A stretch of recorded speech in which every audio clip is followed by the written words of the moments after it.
Welcome to another video from Creativo Solutions. You're currently watching the Finance for Non-Financial Managers video series. Please post comments and questions below. Tell me what sections you're struggling with and I'll create the video to help you. If you subscribe to this channel, you'll be the first to find out when new videos are uploaded.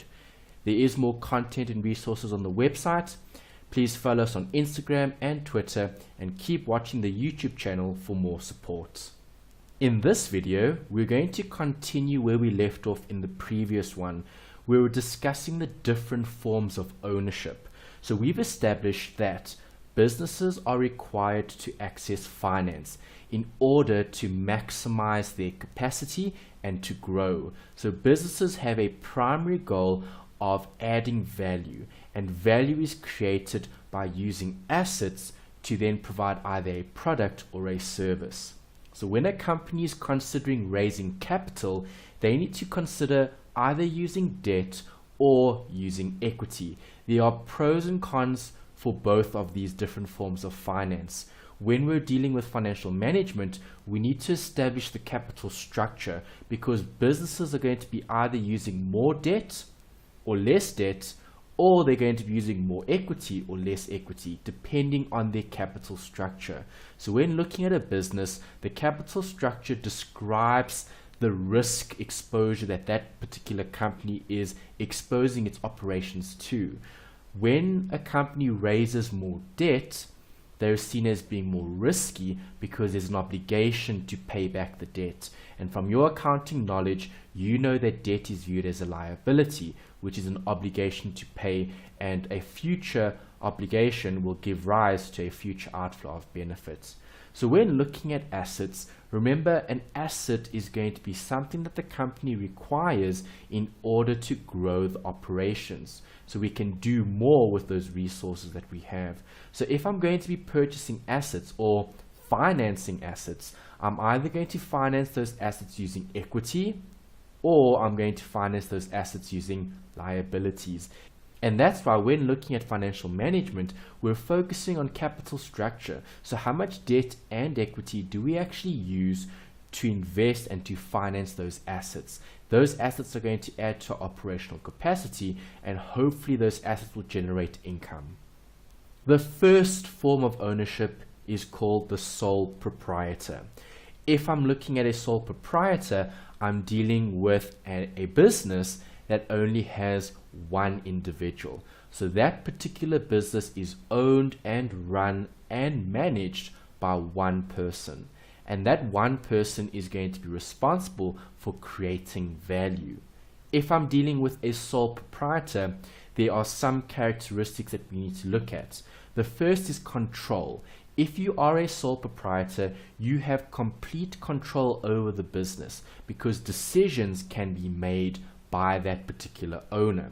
So as the owner, you have complete autonomy in terms of deciding on what you should and shouldn't do. The decision ends with the sole proprietor. It's a one individual business, so that individual has full control and they decide what will happen. We also have limited compliance because there isn't so much legislation that particular business has to comply with. And there isn't as much admin as well compared to much bigger businesses like companies. We'll deal with companies in the later video and we'll describe some of their characteristics. When looking at limited resources, obviously as an individual, if you're running your own business, it's considered a sole proprietorship and you have limited resources because only one owner is going to be able to raise capital.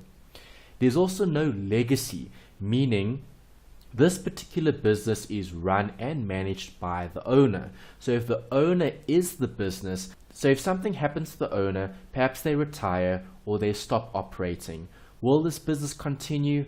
Well, the answer is no. There's no legacy or continuation because the business is the owner. So when the owner retires or when the owner leaves the business or when the owner ends the business will actually cease to exist.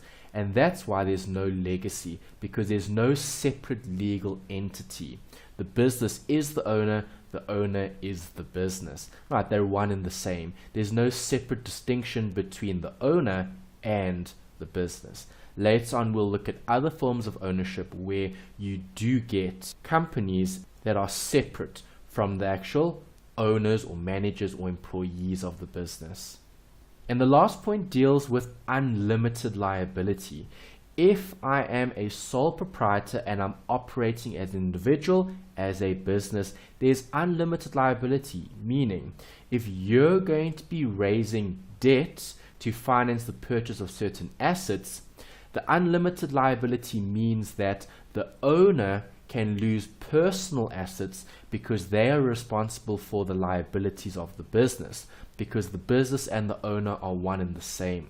So the owner is liable for any debt or any liabilities that the business will have, and it's unlimited because personal assets can be attached to creditors in terms of their requirement to collect the outstanding amount which the sole proprietor is owing to those external parties.